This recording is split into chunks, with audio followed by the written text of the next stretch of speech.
Do I look and talk at the camera in this one? I believe that's what you want, right, Michelle? We're rolling, go ahead. Okay.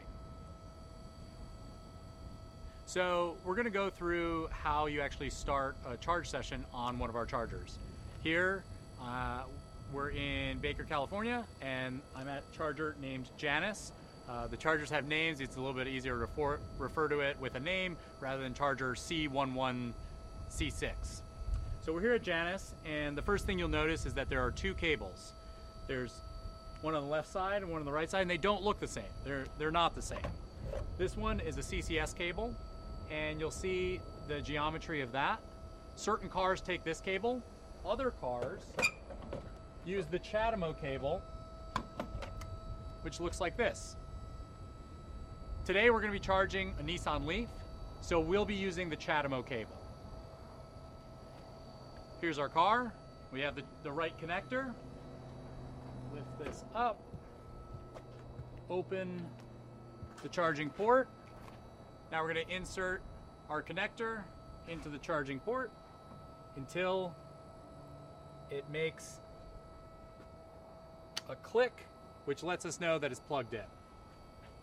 Now we'll come back over to the charger where we can select CCS or CHAdeMO. I select CHAdeMO, and now I'll hit start. Now it's asking how I want to pay for the session. Now we have a few different options for payment. Using this, if we have an RFID card, we can place our card here to start the session. Using this, we can use a credit card or Apple Pay to initiate the session. You also have the option of using the EVgo app. I'm going to use the app, which you can see here on my phone. Now I opened it up and it brings me to the closest charger near me. So I'm going to select world's tallest thermometer. I'm then going to look for the charger name. We have Janice. Selected Janice. We're on the CHAdeMO connector. And now it says connect and swipe. We're already connected, so I'm going to swipe.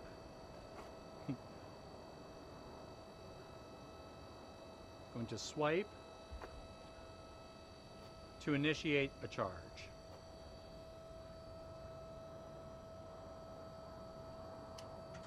Now, if you heard that click, that was the app talking to our back-end network, then communicating with the charger to go ahead and initiate a charge session on the CHAdeMO connector.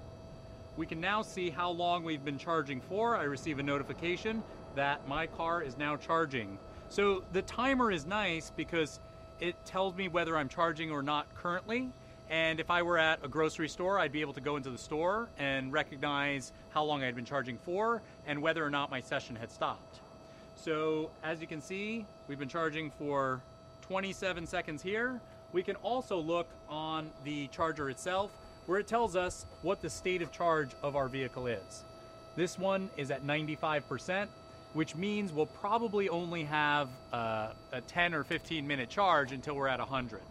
Something to know when you're doing fast charging is that if your car is above 80% state of charge, the charge rate is greatly reduced. Now that isn't because of the chargers, that's because of the vehicle technology itself. It reduces the charge as you get to higher and higher. The way to think about it is it's a little bit like filling up a glass of water. As you get closer to the top, you slow down how fast you pour the water in so you don't spill. Same thing with the cars. So since we're at 95%, we're only going to be charging a little bit, and in about 15 minutes, we'll be done.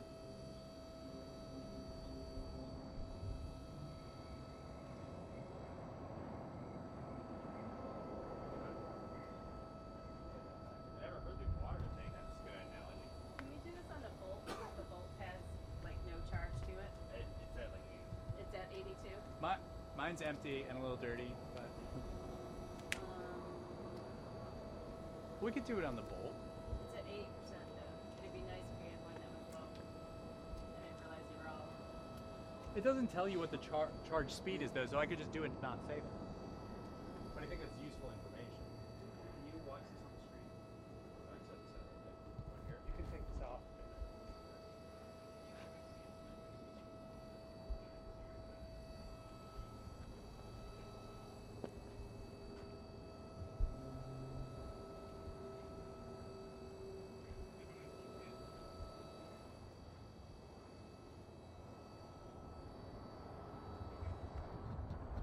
Should I stop this?